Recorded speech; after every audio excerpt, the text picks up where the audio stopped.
Hi,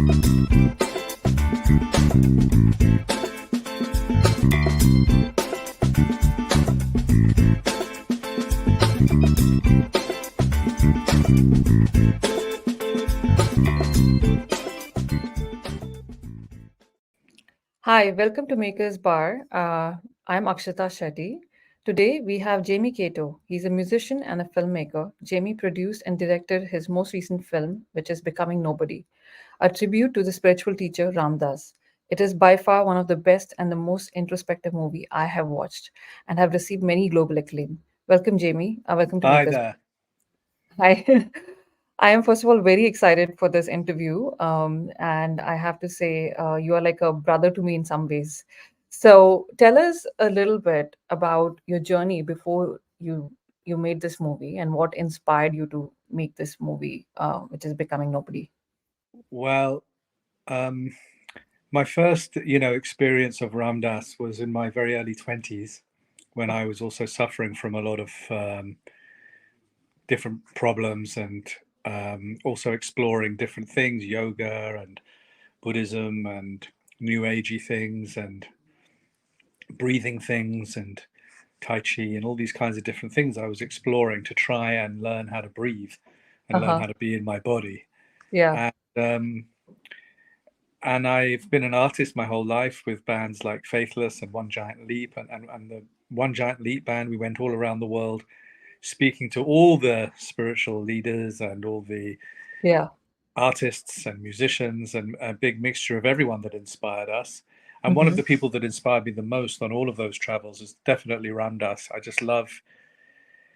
just think his way of describing things is the deepest, the most clear, the most articulate, the funniest, which is also super important to me, that the archetype of the sacred fool who's not Yeah. being so busy being spiritual. Look how deep I am. I've meditated for 20 years.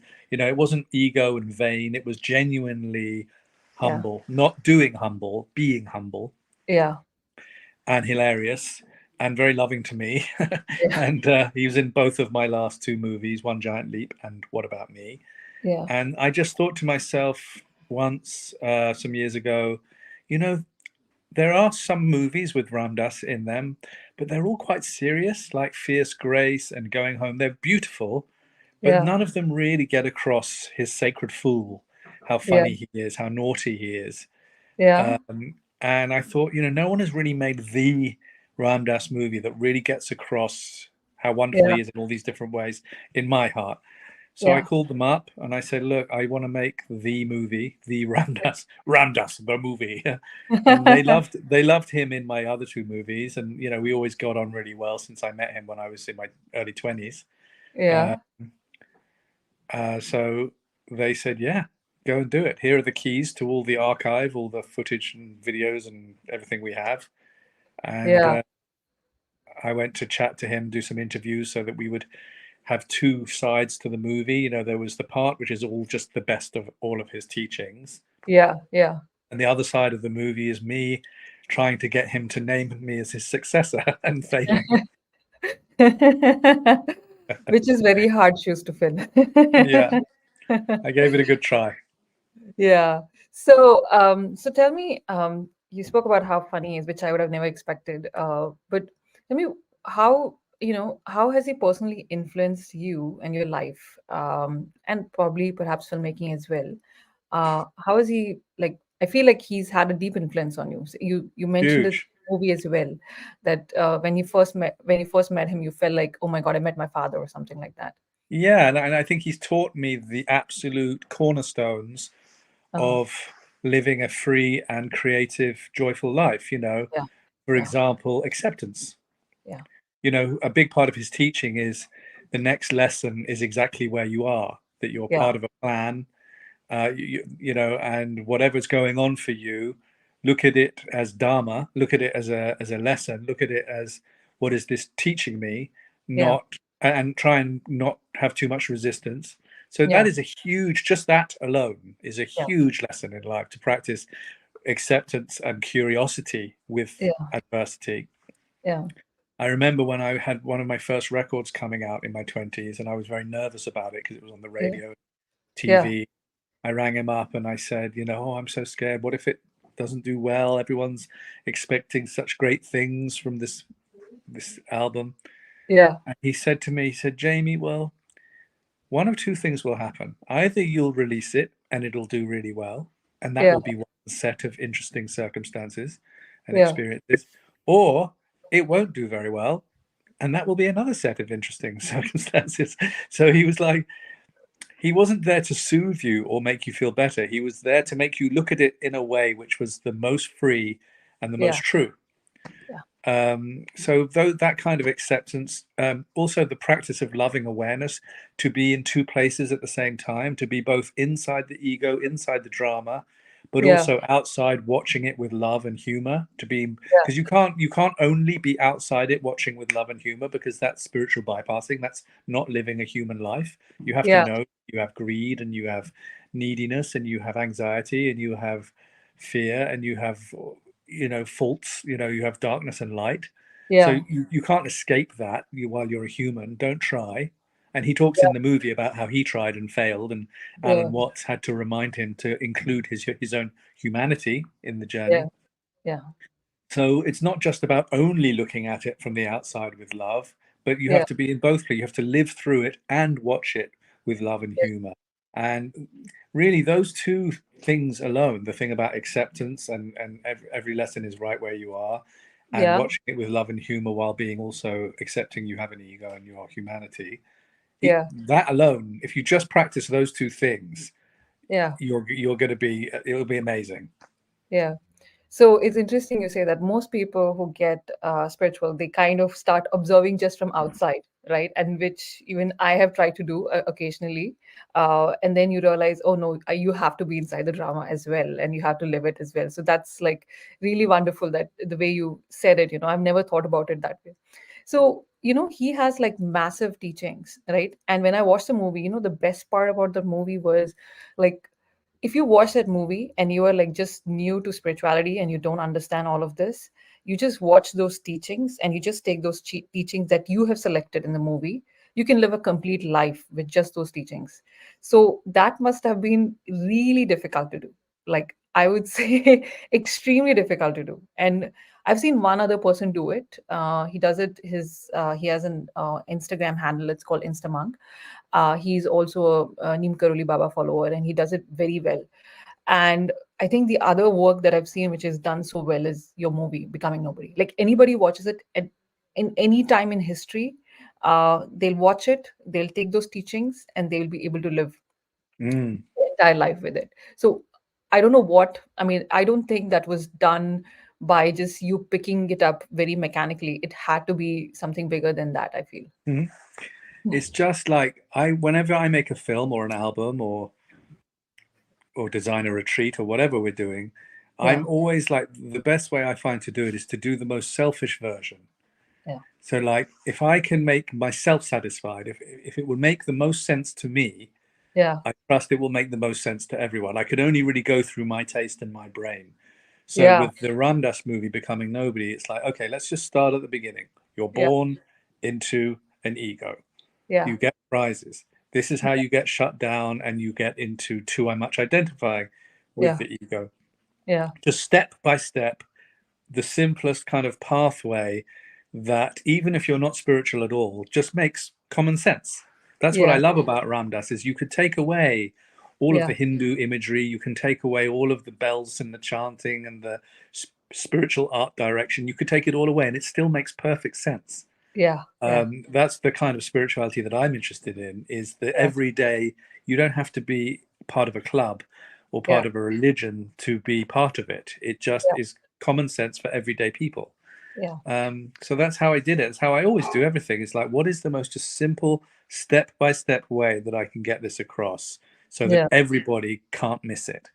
yeah, yeah, yeah.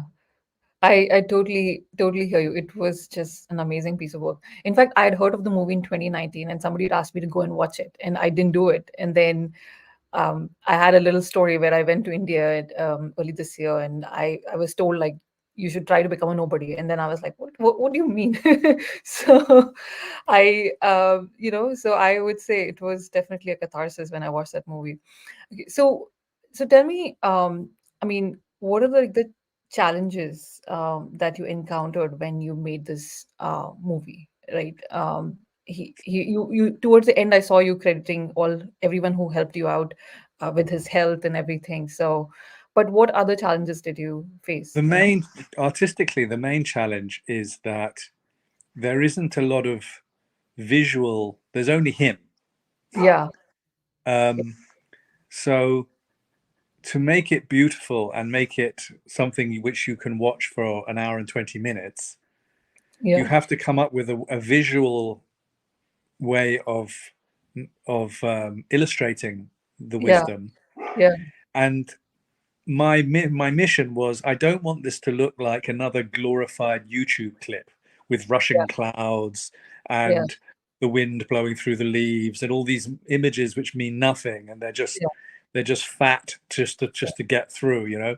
yeah, With this movie and also with the One Giant Leap movies, we always wanted to make the visuals something poignant, something which really fits yeah, with what yeah, he's saying. So when he's talking about stubbornness, there's somebody trying to pull a donkey. um, when he's talking about being a phony yoga person, we have a picture of somebody doing yoga falling off a wall when they're trying to look beautiful. So we try and kind of match images with what he's saying in a way which helps you listen to what he's saying with a visual reference and illustration. yeah, um, to do that in a way which didn't just look like YouTube, that yeah, was the biggest challenge. And we were working with many, we stopped and started the film 3 or 4 times from the yeah, beginning. And eventually we found this footage of old documentary stuff from the 60s, these yeah, scientists and all this very, very mum's apple pie kind of like traditional American, very square, yeah, yeah, very conservative yeah, American documentary footage of families looking very neat, and the whole fake kind of yeah, mask of America. And yeah, when you put that next to what he was saying, suddenly it really, really came alive yeah, even more. And they were like, "Oh, okay, now we have a theme. We've got a beginning now." And then it was okay. yeah, yeah. So, Another challenge yeah, was that the one of the best things about the film is that it directly talks about death, and there are hardly any films, certainly documentaries, that ever address death. No one wants to talk about death, but but it's one of Ramdas's great subjects. yeah, And for the last 20 minutes of the film is this beautiful section about death where he encourages everyone to look at it like an adventure, and he describes it so makes it so exciting and yeah, so easy. yeah, But that section, mm-hmm, until very close to the end, the death section was nearly an hour long. uh-huh, And I kept, there were the people who were in his, the producers who were producing the movie with me. They were like, "Come on, Jamie, you have to make the death part a bit shorter. Come on, you have to make the death part a bit shorter." And eventually it went down to like 22 minutes.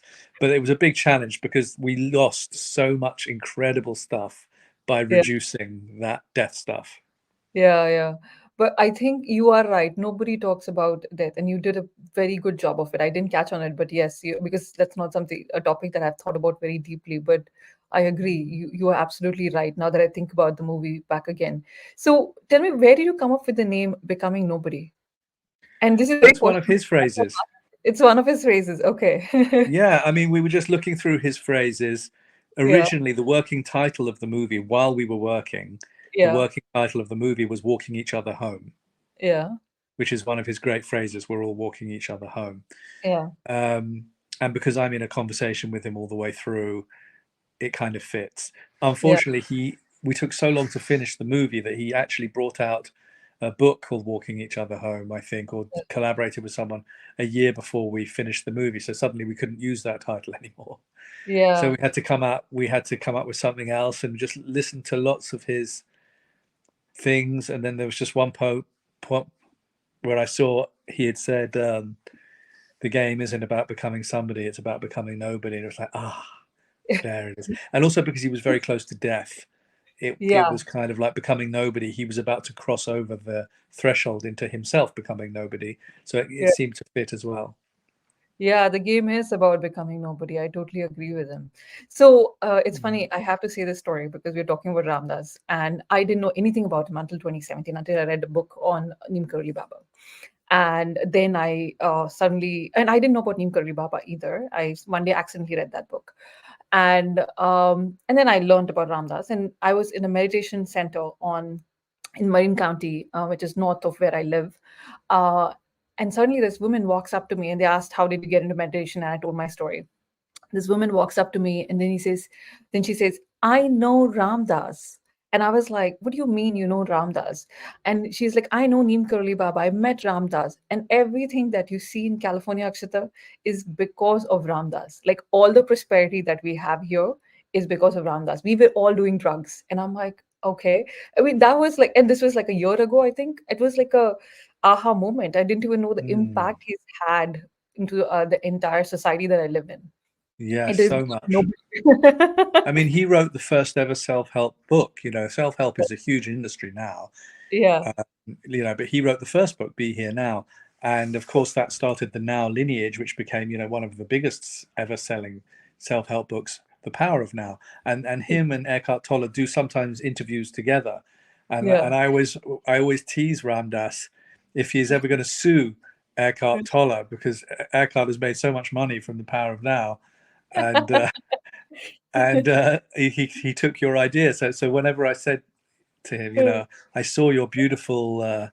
interview with your disciple Eckhart Tolle, Uh-huh. uh, teasing him. He finds that funny. I think he doesn't care about money really much. So, how did you decide on the narrative and his personal journey? And you had his personal teachings. How? I mean, it must be like really hard. What I mean, the way you said you tried to do it 3 times, the way you weaved everything together, it was The like bit that we woven. did 3 times was not the narrative. That bit was done very quickly. Like I knew it was the images. But Yeah, I guess the again being selfish, when I yeah, see a film like this, or my interest in this film and in doing this film has nothing to do with his biography. yeah, I don't care. He was born in Boston. His father was this. His mother was that. I could not care less. And I didn't include that in the film. Some people yeah, complained they were expecting to get a biography and there was no biography in the film. I don't care yeah, about the biography. I don't care where he grew up or who his dad was. Or the only thing I care about is the teachings, really. yeah, There was a couple of moments in the film where he says, I met Tim Leary and I took mushrooms or acid and that changed, and then I met my guru. That those are the two parts of the biography that were relevant because they yeah, were so part of the teachings. But yeah, apart from that, there's no biography in it at all. yeah, It's only a journey through the teachings, which means it's a film about you. It's not a film about Ramdas. yeah, When you're only being mirrored by the teachings and how they relate to your life, it's a movie about the person who's watching it. It's not really a movie about Ramdas. It's the movie about truth. It's a movie about your life, whoever's watching. yeah. Actually, now that you say that, the way it reflects, it's exactly like that. Like I pointed out at the beginning, like if you look at this movie at any time, even in the future, right? And if people just took it, people will be able to relate to it and say, use some of those teachings and apply to their day-to-day life, right? So I see your point now. So how did you so since it's how did you actually come up with these teachings are very relevant, right? But how do you think like these teachings are relevant to say because bar is all about leadership, like how is it relevant to leadership, right? Because Ramdas, I feel like, was the biggest leader that America could or the world could see, not just US, right?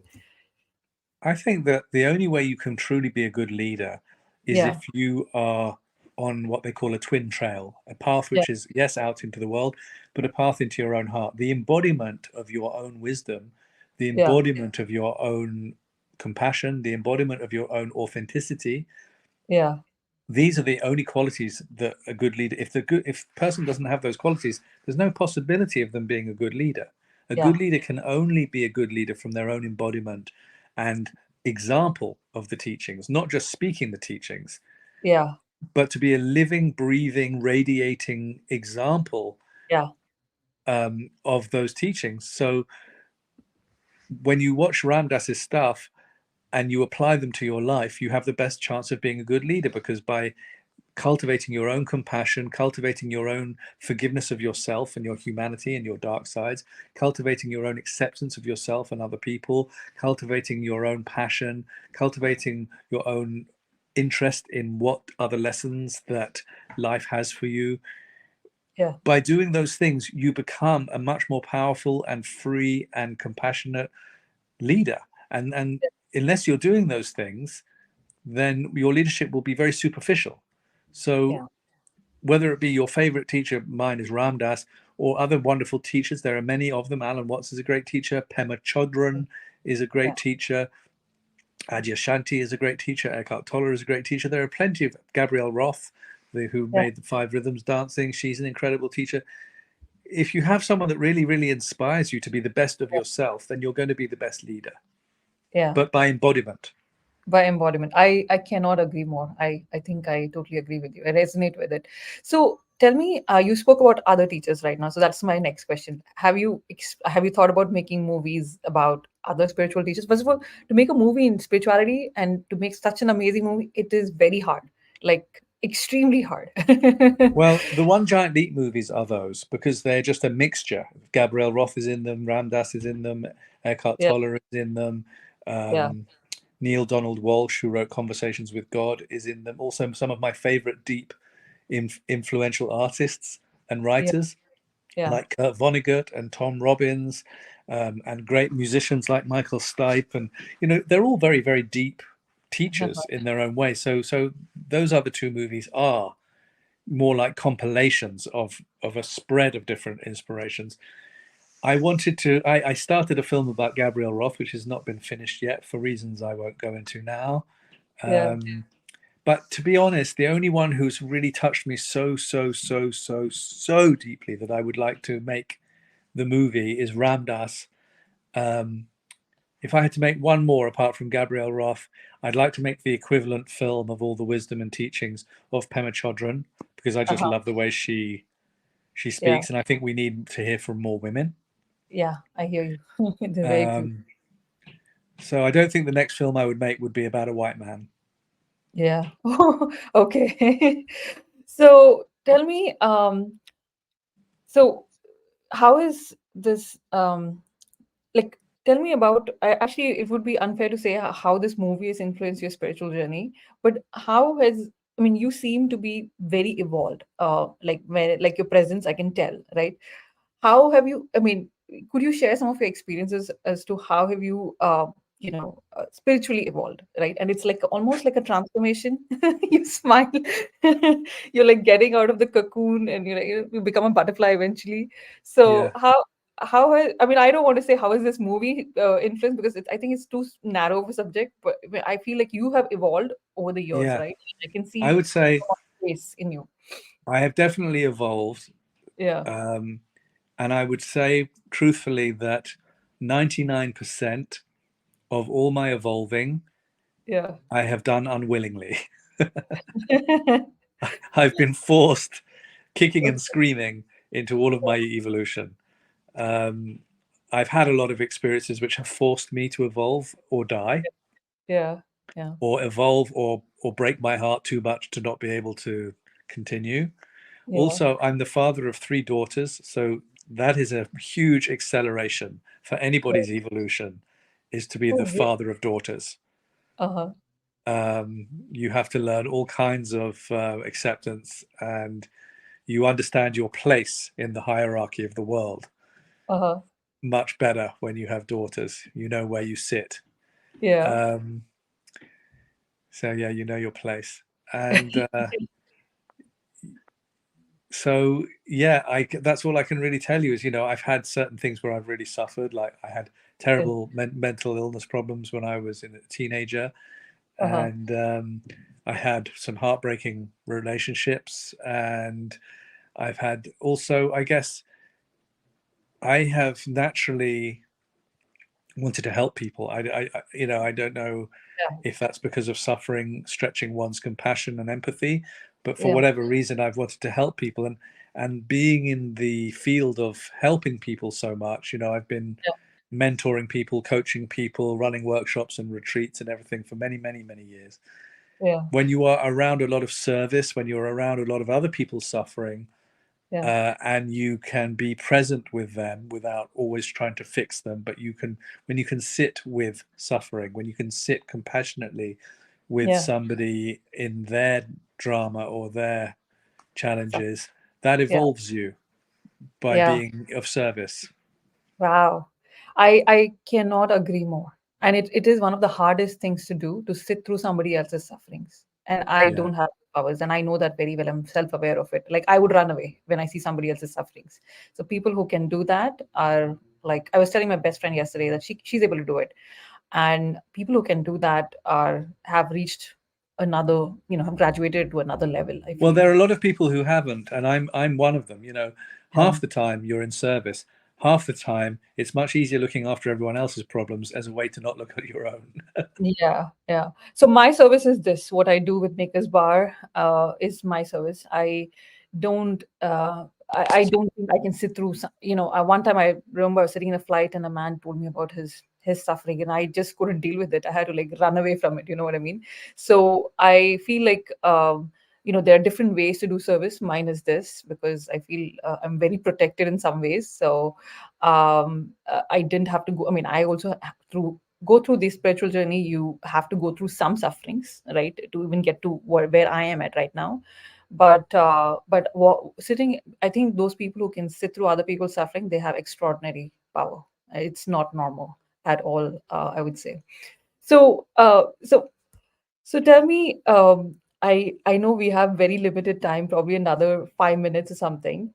Tell me one message. And by the way, Jamie, I have to say, you talk about helping other people. If people just watch that movie with full presence of mind, I think you have done for an entire Yeah, I eternity. know. I feel that way too. I feel like this is like an eternal. The Becoming Nobody movie is like an eternal bottle of medicine.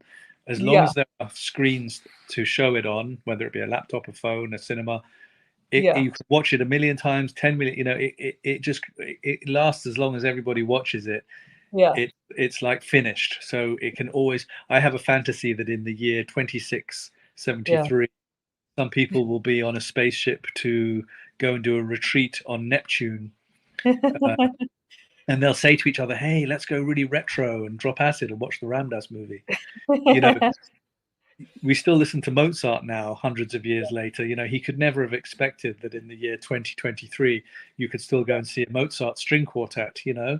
So Yeah, these yeah, things can last if they really touch people deeply. And I think that Ramdas's message and his yeah, delivery, which is caught in the movie, is really worth lasting. yeah, yeah, yeah, My message, if you're asking, is, which I always say the same one when people ask me, is if you want to do one practical thing, if you don't know where to start and you're interested to start on this journey of evolving, yeah, the first thing to start with, or one of the first things you can do that will be a really great start, is to yeah, become super, super conscious and aware, watching yeah, your self talk, the way you talk to yourself in your head. yeah, Start yeah, with that. If you can just watch the way you speak to yourself yeah, and make it a little bit kinder, yeah. then that will be incredible activism for the whole world. If you only do that one thing. That I think that's yeah, I should practice that too, I would say. So, Jamie, I know we are just on time now, and We're this okay. was We have 5 minutes. We're good. 5 more minutes. Okay, so I have a small personal story, and with becoming nobody, right? I was in India early this year, and I basically was what happened was I went to the ashram where Ramdas and all these folks were there in the 70s, and then I was told that Baba will come and give me the offering, the prasad as they call it, kind of a thing. So there's this person who's giving the prasad, right, and then he gives prasad to me and my best friend, that I mentioned. And then I go to him, and then again he calls us and he says, take some more. And I was like, we've already eaten, right? And then I don't know what got to me, because I had that preconceived notion that he's gonna give me. I generally don't speak about such things openly, ever. And then I went and asked him, what is your name, like in Hindi, right? So what's your name? And he goes, what is there in a name, like naam mein kya rakha hai, kind of a thing, almost like, do not think about your name, just do the work, do not think about your name, becoming nobody. And that's been by my motto ever since, early this year. And then suddenly, Netflix, not Netflix, YouTube showed me a movie, and I was like, I had heard of this movie in 2019, and somebody had asked me to watch it. Hmm. And Beautiful. yeah, and then I watched it, and I was like, wow, this is one of the best pieces of work I have seen. So, and then I You're wrote you so an email. bad. So Thank yeah, you. Thank you. yeah, So where are you based now? I live in the valley. I live in the proper valley in the Bay Area, right next to Apple Spaceship Campus. We were talking about Neptune, so but my practices have been also like pretty much lessons of hard knocks, and I would say service is one of the main things around what I do as well, and everything. Mm. People find it very hard to believe that I do Makers Bar for service, but frankly, it is what it You're is. I also allowed to enjoy it when people tell you you're doing great stuff. You don't have to take away the thrill. I used to be in a band called Faithless, strangely, Yeah. and we were huge in the '90s. We sold millions of records, and we were Uh-huh. like playing to concerts, 50,000 people, 60,000 people, Wow. and it was a very big thrill. Like when you walk out on stage and there's a whole stadium of people all screaming your name. It's very Yeah. exciting. It's not wrong to be excited. Yeah. It's Yeah. just wrong to make that excitement mean you're special. You But know, I that agree. doesn't mean you're not supposed to enjoy the thrill. You have Yeah. to, because that's another kind of fake spirituality, to push Yeah. it away and pretend to be humble. Be, oh no, that means nothing to me. It's like you're allowed to be a human and enjoy the thrill. Just don't think it makes you special, but don't Yeah. be fake humble either. Yeah. Yeah. Yeah. Enjoy the enjoyment. Yeah. I think I'm trying to work on that one. Otherwise, you're pushing something away and you're still addicted. Yeah, you're still addicted. Yeah, I agree. I totally, totally agree. I'm working on that still. Can you just enjoy this sensation, enjoy people loving your work, but not make it the hook that makes you special and the meaning of your life, but just to, oh, thank, because otherwise, when people say to you, thank you, you'll always say, oh, well, thank you for coming. And you just give it straight back to them. Learn how to receive people's thanks and just say, you're welcome. I'm glad you enjoyed it. I'll do that. People ask me how I do it, and I say, I don't do this. Somebody else is doing Don't be it. too fake humble. You put Yeah. some hard work into it. It's okay to say, yeah, I worked hard on it. I'm glad you liked it. It's okay to say that. That's the truth. It doesn't mean that you're big headed. Yeah, yeah. I agree. I'll take that and I'll try to implement that lesson in my Okay. daily Well, life. thanks so much for inviting me. I hope we speak again. Yeah, I hope so too. And if you're ever in the Greater California area, just let me know. I'm happy to Absolutely. come and meet you. We can eat some vegetarian food. Yes, I am not a vegetarian, but we'll eat some vegetarian food. Nor am I. All Lovely right. to meet you. Nice meeting you as well. Bye.